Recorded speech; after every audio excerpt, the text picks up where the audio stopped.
রাজপথে নামলে কিন্তু নিস্তার পাবেন না। মুক্তির স্বার্থে, শান্তি শৃঙ্খলার স্বার্থে এই নির্বাচনকে আমরা মেনে নিয়েছি, কিন্তু আমরা দেখতে পাচ্ছি সরকার ক্ষমতা আসার সাথে সাথে অতীতের সরকারের মতো হত্যাকাণ্ড শুরু করে দিয়েছে। বিশেষ করে জামাত ইসলামের নেতা কর্মীদের উপর আক্রমণ করা হচ্ছে।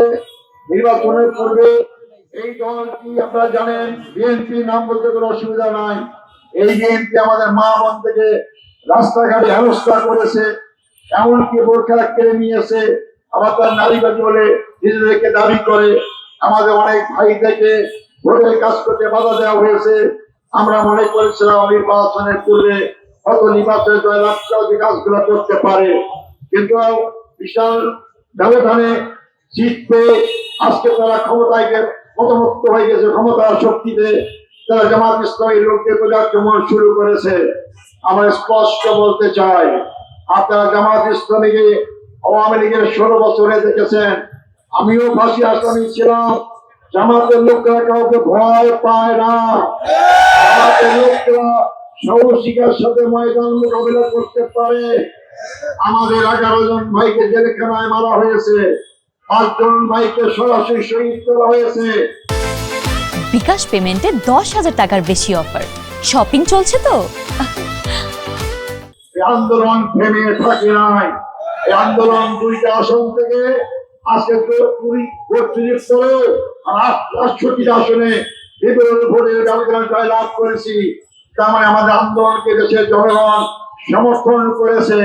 তাই বর্তমান সরকারকে বলতে চাই, আপনারা জীবননগরের হাফিজুর রহমান ভাইকে হত্যা করেছেন, তার বড় ভাই হাফিজুর রহমান আজকে জীবন সামনে যে কোনো মুহূর্তে বলা যায় না সে বাঁচবে কি বাঁচবে না।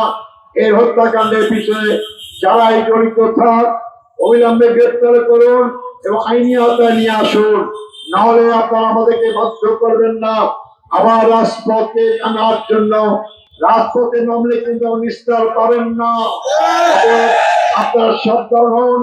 আমরা আমাদের উপরে আমাদের বিরোধী নেতা জামাত ইসলামী আমির ডক্টর শরীফুর রহমান বলেছেন, নির্বাচন মেনে নেওয়ার সাথে সাথে আমরা অতীতের মতো বিরোধী ভূমিকা পালন করবো না। আমি ইতিবাচক ভূমিকা পালন করতে চাই।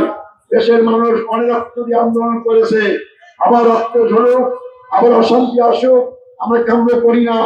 আমরা সরকারের ভালো কাজের প্রশংসা করব, অন্যায় প্রতিবাদ করব, জনগণকে সাথে নিয়ে রাজপথে এবং সংসদে সরকারের কাছে আবেদন জানাবো, দাবি জানাবো, অবিলম্বে শুধু হাফিজুর রহমানের হত্যাকারীরা বিচারের আওতায় শুধু নয়, আপনার এরপর আরেকটি জনগণের কোন হত্যাকাণ্ড না ঘটে তার ব্যবস্থা করুন।